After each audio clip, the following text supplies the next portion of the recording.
ഈ SIR എന്തിട്ട് തേങ്ങാണ്? ഇത് ജനാധിപത്യ വിരുദ്ധമല്ലേ? ഹൈ, ഇതിപ്പോൾ വേഷം മാറിയെത്തുന്ന പൗരത്വ പരിശോധനയല്ലേ? അതിനായുള്ള RSS അജണ്ടയല്ലേ?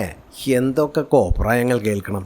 SIR special intensive revision കേൾക്കുമ്പോൾ എന്തോ വലിയ കാര്യമാണെന്ന് തോന്നുമെങ്കിലും സംഭവം സിമ്പിൾ ബട്ട് പവർഫുൾ.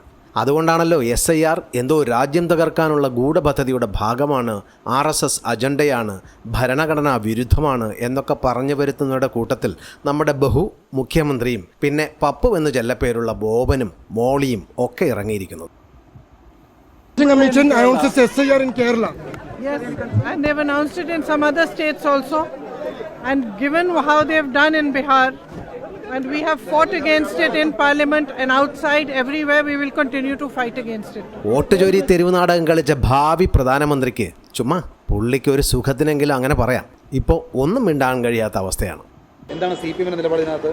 ഞങ്ങൾ അതിശക്തിയായിട്ട് അതിനെ അന്നേ എതിർത്തുകൊണ്ടിരിക്കുകയാണ്, ഇപ്പോഴും എതിർപ്പിലാണുള്ളത്. സ്വാഭാവികമായിട്ടും ബീഹാറിൻ്റെയൊക്കെ അനുഭവത്തിൻ്റെ വെളിച്ചത്തിൽ അർഹതയുള്ള നിരവധി ആളുകളെ ഒഴിവാക്കുന്നതിന് വേണ്ടിയുള്ള ബോധപൂർവമായ പ്രവർത്തനമാണ് വോട്ടേഴ്സ് ലിസ്റ്റിൽ തീവ്ര പരിശോധനയുടെ ഭാഗമായിട്ട് നടത്താൻ ഉദ്ദേശിക്കുന്നത്. നിങ്ങളൊക്കെ പറയുന്നത് കണ്ണും പൂട്ടി വെള്ളം തൊടാതെ വിഴുങ്ങാൻ ഭാരതത്തിൽ വിശിഷ്യ കേരളത്തിലുള്ള എല്ലാവരും അടിമക്കണ്ണുകളാണ്, തലച്ചോറ് പാർട്ടിക്ക് പണയം വച്ചവരാണ്, പാർട്ടി ക്ലാസ്സുകളിലെ അജണ്ട പുഴുങ്ങി അണ്ണാക്കിലോട്ട് തള്ളിയ പൊട്ടന്മാരാണ് എന്ന് ചിന്തിക്കരുത്. അങ്ങനെയുള്ളവർ ഇല്ല എന്നല്ല, എന്നാൽ അങ്ങനെയല്ലാത്ത ഒരുപാട് പേരുണ്ട്. അല്ല, 2002, 2004 വർഷങ്ങളിൽ ഇതേ SIR നടന്നപ്പോൾ ഇല്ലാത്ത എന്ത് ഗൂഢാലോചനയാണ് ഇപ്പോൾ നടക്കുന്നത്? 10-22 വർഷങ്ങൾക്ക് മുൻപല്ലേ വോട്ടർ പട്ടിക പുനഃക്രമീകരിച്ചത്? അതിനുശേഷം എത്രയോ മനുഷ്യർ മരണപ്പെട്ടു, അതിലേറെ ആൾക്കാർ ജനിക്കുകയുണ്ടായില്ലേ? സുതാര്യമായ തിരഞ്ഞെടുപ്പ് പ്രക്രിയ ഈ രാജ്യത്ത് വേണ്ട എന്നാണോ നിങ്ങൾ പറയുന്നത്? അതോ അന്യദേശത്ത് നിന്ന് കുടിയേറി രാജ്യത്തെ ശിഥിലമാക്കാൻ ശ്രമിക്കുന്ന രാജ്യവിരുദ്ധരെ കണ്ടില്ലെന്നടിക്കണമെന്നാണോ കോൺഗ്രസും കമ്മ്യൂണിസ്റ്റും പറഞ്ഞു വയ്ക്കുന്നത്? വിയോജിപ്പുകളെ തിരസ്കരിക്കുക മാത്രമല്ല, നിഷ്കാസനം ചെയ്യിക്കുക എന്നതാണ് BJPയുടെ നയം. ഇപ്പോൾ രാജ്യത്തിനുള്ളിൽ നടക്കുന്ന വിധ്വംസക പ്രവർത്തനങ്ങളിൽ ഏറിയ പങ്കും ഇവറ്റകളുടെ സംഭാവനയാണ്. തെക്കേ അറ്റത്തുള്ള കേരളത്തിൽ നടക്കുന്ന കൊലപാതകങ്ങളും മോഷണങ്ങളും മയക്കുമരുന്ന് കച്ചവടവും ഒക്കെ അതിൻ്റെ ഫലമായി വർദ്ധിച്ചു വന്നതാണ്. മരണപ്പെട്ടവർ വോട്ടിടുന്നു, ജീവിച്ചിരിക്കുന്നവരുടെ വോട്ടവകാശം നഷ്ടമാകുന്നു. ലക്ഷോപലക്ഷം അനധികൃത കുടിയേറ്റക്കാർ, പ്രബുദ്ധ ഭാഷയിൽ അതിഥി തൊഴിലാളികൾ പല പല പാർട്ടിക്കാർക്കായി വ്യാജരേഖകൾ സമ്പാദിച്ച് വോട്ടിടുന്നു. പിടികിട്ടാപ്പുള്ളികളായ കൊടിയ ഭീകരർ മ്യാൻമറിൽ നിന്നും ബംഗ്ലാദേശിൽ നിന്നും ഭാരതത്തിലെത്തി പല സംസ്ഥാനങ്ങളിലായി ചേക്കേറി രാജ്യവിരുദ്ധ പ്രവർത്തനങ്ങളിൽ ഏർപ്പെടുന്നു. കേരളത്തിൽ തന്നെ എത്രമാത്രം കേസുകളാണ് ഉണ്ടാവുന്നത്? അതിൽ പലതും ജനം അറിയുന്നുകൂടിയില്ല.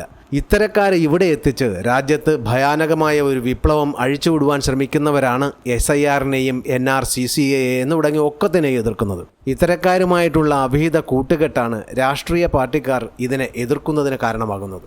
അല്ല, എന്താണ് SIR? 2026 തിരഞ്ഞെടുപ്പിന് മുന്നോടിയായി നവംബർ 4 മുതൽ ഡിസംബർ 12 വരെ house to house verification, booth level ഓഫീസർമാർ BLOs ഓരോ വീട്ടിലും നേരിട്ട് ചെന്ന് വോട്ടർമാരുടെ വിവരങ്ങൾ പരിശോധിക്കുകയും പുതിയ യോഗ്യരായ വോട്ടർമാരെ കണ്ടെത്തുകയും 2002, 2004 വോട്ടേഴ്സ് ലിസ്റ്റുമായി ഒത്തുനോക്കി നിലവിൽ ഓരോ വീടുകളിലുമുള്ള വ്യക്തികളുടെ തിരിച്ചറിയൽ രേഖ വെരിഫൈ ചെയ്ത് അവരെ നിലനിർത്തുകയും അല്ലാത്തവരെ, ഉദാഹരണത്തിന് മരണപ്പെട്ടവർ, സ്ഥലത്ത് നിന്ന് മാറി താമസിച്ചവർ അല്ലെങ്കിൽ ഒന്നിലധികം സ്ഥലങ്ങളിൽ പേര് ചേർത്തവർ എന്നിവരുൾപ്പെടെ പേരുകൾ വോട്ടർ പട്ടികയിൽ നിന്ന് ഒഴിവാക്കി പട്ടിക ശുദ്ധീകരിക്കുന്നു. So simple.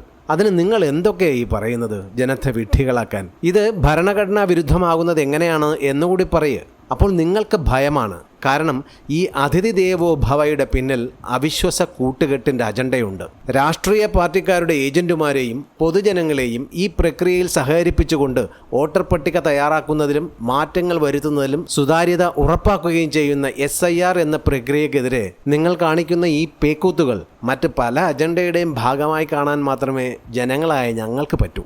ഘട്ടം ഘട്ടമായി ഈ അനിവാര്യമായ പരിഷ്കരണം ഭാരതം മൊത്തം നടപ്പാക്കുക തന്നെ ചെയ്യും. അടുത്ത വർഷം നിയമസഭാ തിരഞ്ഞെടുപ്പ് നടക്കുന്ന സംസ്ഥാനങ്ങളിലാണ് ആദ്യഘട്ടത്തിൽ പരിഷ്കരണം നടത്തുന്നത്. പിന്നീട് ഇത് ഓരോ സംസ്ഥാനങ്ങളിലായി രാജ്യമൊട്ടാകെ പ്രാവർത്തികമാക്കും. യഥാർത്ഥ വോട്ടുചോരികൾ കരഞ്ഞു മെഴുകും എന്നല്ലാതെ എന്തു ചെയ്യാൻ? ജനം കഴുതകളായിരുന്ന കാലം കഴിഞ്ഞു സാറന്മാരെ, ഓർത്തുകൊള്ളുക.